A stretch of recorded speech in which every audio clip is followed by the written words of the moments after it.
یکړی دا حق دین خدمات کړی دا حق دین خدمات عالمان بامانی دیوبندیان بامانی دیوبندیان بامانی. السلام علیکم. ولي صاحب یو درې څلور تپوسه کول غواړم. اول تپوس دا دی چې یو عالم بیان کې ویلی دی چې څوک سیمه موته مسله باندې مناظرې کوي دا اسې فضول کار دی. دې د دې لږ وضاحت وکړي. او دویمه مسله دا ده آیا په دې قبرونو کې مړي اورېدل کولی شي که نه شي کولی؟ دې باره کې زموږ څه مذهب دی؟ د دې باره کې لږ وضاحت وکړي. دریمه مسله دا ده آیا په دې قبرونو کې مړي اورېدل کوي نو دا به څنګه اوري؟ دا دومره ډېره خاوره لاندې به دې څنګه اورېدل کېږي؟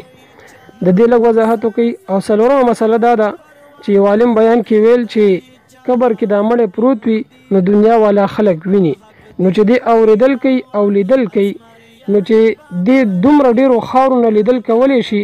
نو دې بیا دومره معمولي غوندې کپړې نه لیدل څنګه نشي کولی؟ دا خو ورته د هر انسان عورت ورته ښکارېږي. نو یو عالم د دې باره کې څه خبرې کړي دي، تاسو دې باره کې څه جواب راکړئ نو ستاسو به ډېره مهرباني وي. بسم الله الرحمن الرحیم. ملګري تاسو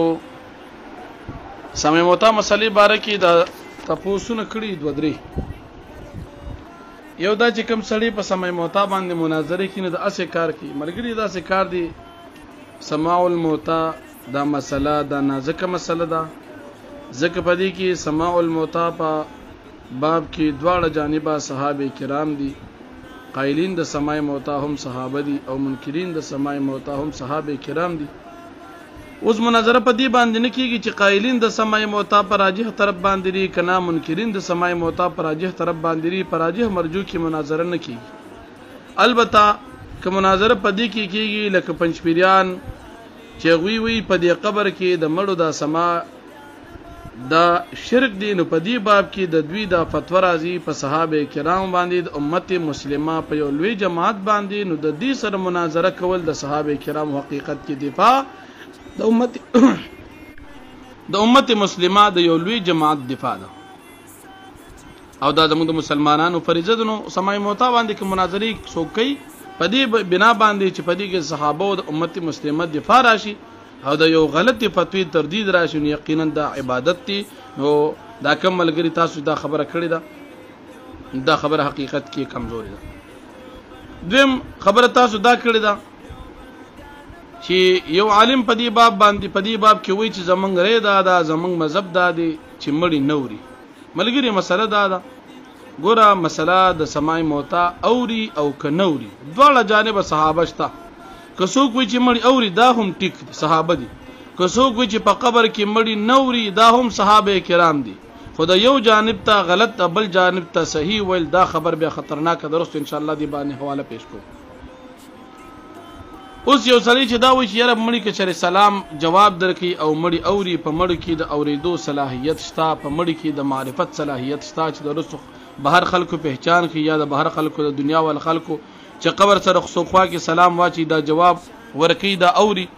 او دی وایي چې دا اورېدل نه کوي او په دې پسې بیا ټوقي او خندا او مسخره غونتې مو کوي، نو یقینا دا خبره ډېره خطرناکه ده. د ټول ناول خو زمونږ دا خبره زمونږ د دین تعلق چې دا د نقل سره دی د عقل سره نه دی. منګه چې مسلمانان یو نو دا د نقل د وجې نه یو د عقل د وجې نه یو چې منګه په عقل سره دا دین او د خپل عقیده معلومه کړ دا منګ په نقل سره معلومه کړ دا منګ تابع د نقل یو تابع د عقل نه یو. ځکه هر انسان د عقل په بنا سره برابر نه وي، زمونږ د عقلونو ډېر زیات کمزوري. بل د نبی کریم صلی الله علیه وسلم په احادیثو کې د قبر د مړي د اورېدو روایات ډېر راغلي دي او که تاسو په دې باندې مزید تفصیل کتل غواړئ زموږ استاد محترم حضرت مفتی صاحب دامت برکاتهم العالیه د هغوی مناظره چې کومه په بټخیله کې شوې ده په هغې کې تقریبا مفتی صاحب محترم اتیا دلایل په دې خبره باندې پیش کړي دي چې په دې قبر کې دا مړي اورېدل کوي. نو که تاسو مزید تفصیل کتل غواړئ هغه دلایلو ته رجوع کړئ. دلایل زه نه پیش کوم تاسو ته، خو دومره د تویم چې د قبر د مړو د اورېدو خبره د نبی کریم صلی الله علیه وسلم احادیثنا د امت مسلمه د اجماعنا د صحابه کرامو د اقوال نه ثابت راغی کې مفتی صاحب محترم دلیل پیش کړی اوس کې یو سړی وی چې که په قبر کې د مړي اورېدل کول شي نو موږ براشو دنیا والا خلق چې څومره بیعتونه کوي په دنیا کې د ژوندو پیرانو نه نو په دې پځې بدی به نبی علیہ الصلوۃ والسلام لذي صحابه کرام لبزي او د دې سره سره به نور اولیاء کرام چې کوم بزرګان او فاتحه غي لبزو نو دا خبره د دې ملګری دا خبره صحیح نه ده ځکه چې د نبی علیہ الصلوۃ والسلام صحابه کرامو یا د نور اکابرو یا د نور نیکان اولیاء کرامو د دنیا تکلیفي ژوندۍ تیر شوې ده او د بیعت تعلق د تکلیفي ژوندۍ سره دی نو بیعت کول یا د دین علاوه د دنیا د خلکو فیصله کول عموما دا خبر اعتراض پنځپیریان کوي نو د دې دا خبره خطرناکه په دې باندې دا چې دې په دې باندې دومره نه پیږي چې د دنیا تکلیفي ژوندۍ کې دا ټول شیزونه کیږي اعمال چې څومره خلک کوي تکلیفي ژوندۍ د تکلیفي ژوندۍ د مرګ نه مخکې ده لکه بیعت شو یا د خلکو فیصله شوي یا جهاد شو دا تکلیفی زندگی تلذذی زندگی کې دا نه کیږي نو په دې بنا باندې الته دا خبره نه کیږي او دا د سره مخالف نه ده چې په قبر کې دا مړي انسانان چې کم خلک دفن کی آیا دا نو دا اوریدل نه کی یا دا لیدل نه کی یا دا د اوریدو یا اوریدو د پیجنګلو یا د قبر د عذاب او ثواب د پر د حیات دغه قوت او طاقت په دې کې نشته د دې خبره صدا هیڅ قسم مخالفت نه لري ځکه چې دا خو تکلیفی زندگی سره بل دا ملګری دا تپوس کې چې عالم دی پسې خندا کې یاره چې درېګه د خورن لاندې څنګه اوریدل کینو منګوي دا مشوره د نبی کریم صلی الله علیه وسلم ته ورک چې بخاری شریف کې نبی کریم صلی الله علیه وسلم صحابه کرام ته فرمایي چې تاسو د دې قبر والا خلکونه اوریدل خنه شي کولی نو دا مشوره ته نبی علیہ السلام ته ورک چې دا څنګه اوریدل کې دومره قبر دومره خور درېګه د خور سکیل ته خو د بدر کیو دنیا غټه فاصله وپکې درېګه زمنه وډیره وا اوس هغه د نبی علیہ الصلوۃ والسلام ته دا مشوره ته ورک او بل دا نبی علیہ السلام چې څومره روایت د سمع موتا په باب کې راغلي مثلا د سلام دی یا د معرفت د میت دی او یا د سوال جواب دی یا د دنیا والا خلکو دا يسمع قرآن علیهم والا روایت دی نو پاغي کې نبی علیہ السلام ته مشوره ورکړه زمون خو عقیده نقل مونږ خو نقل کې د نبی علیہ السلام نه ثابت دي اوریدو البته د نفي د سماع موتا د نه اوریدوم نقل ثابت دي مونږ دواړه ټیک دي خو بیا د عقل په بنا سره دا انکار کول چې څنګه اوري او بیا باغی باندې خندام کول نو یقینا دا خبره صحیح نه ده او بل ملګری دا خبره کوي چې په دې قبر کې دا مړی پروت دي او د دنیا والا خلکو دا اوریدل او دا پیجنګلو یا د لیدل قتل کوي نو بیا خو د دې دومره خور نه چې دی نظر اوزي نو د دې نیم انچا بلکې نیم انچ نه بلکې ډیر زیات کم نو د کپړو نه نظر سنوزي نو زم چې دا خبره هم خطرناک ده او دا خبره غلط ده ځکه ډیر کرتی الله رب العالمین په یو سیس کې یو قوت اخی اگر چې ډیر زیات غټ وي او پاغي کې الله پاک دا طاقت نه وي خو دی یو کمزوري سیس یغي کې طاقت وي اغه طاقت په د غټ سیس کې نه وي لکه لن مثال حجت الاسلام حضرت مولانا محمد امین صدر اوکاړوی رحمت الله علیه د یو اعتراض د پنځپيري په جواب کې دا جواب کړی هغه وی چې په خوره کې الله رب العالمین دا طاقت نه دی خو د چې د انسان نظر بند کی او په کپړې کې اخو دی الله رب العالمین قدرت دی د دې مثال وی داسې لکه یو غټه اوسپنه ده داغي په یو ست طرف باندې چې د بجلی شارټ او کرنٹ کې دی دا بل طرف ته په اسانه سہولت باندې رسیږي خدا غټ اوسپنه ده د دې په منځ کې یو معمولی نیم انچ لرګي بلکې د نیم انچ نه کم لرګي پکې ولګوا نو اوس په دې دا کرنٹ په دغه لرګي په بنا باندې مخ کې نه زیدي ده کې بند شو نو ګوره په دې لرګي کې د کرنٹ د بندېدو طاقت شته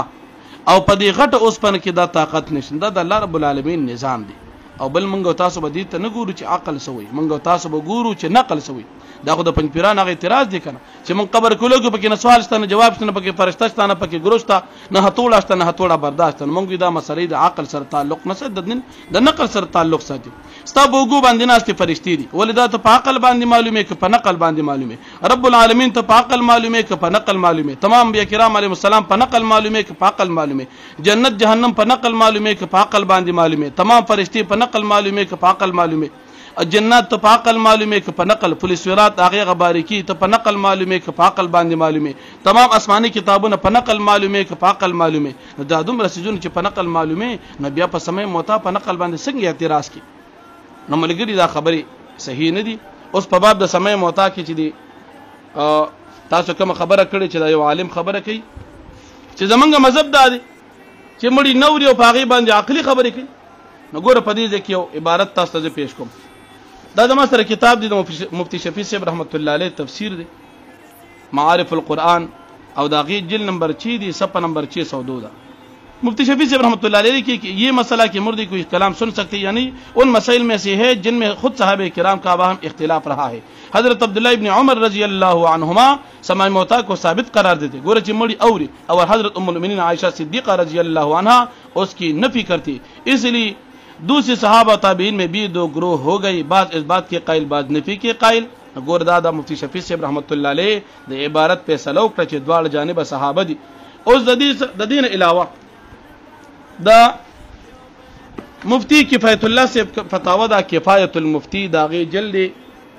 نمبر 1 او داغي صفحہ نمبر 201 اغوی مسئلہ سمع موتا قرون اولا سے مختلف فیہ چلا آتا ہے صحابہ کرام اجمعین کا بھی رضی اللہ تعالی علیہم اجمعین کا بھی اس میں اختلاف تھا قرن صحابہ کے بعد بھی ہمیشہ علماء اس میں مختلف رہے صحابہ کرام پر دیکھیں اور بیا رسول اخیرہ کی لکھی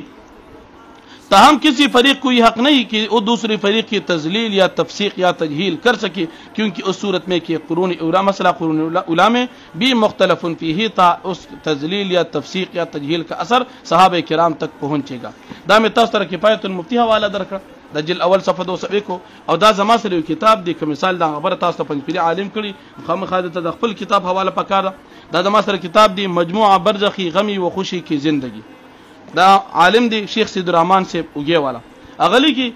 نفس سمع موتا میں اختلاف ہے دونوں طرف صحابہ کرام سے لے کر آج تک اکابر علماء کرام ہیں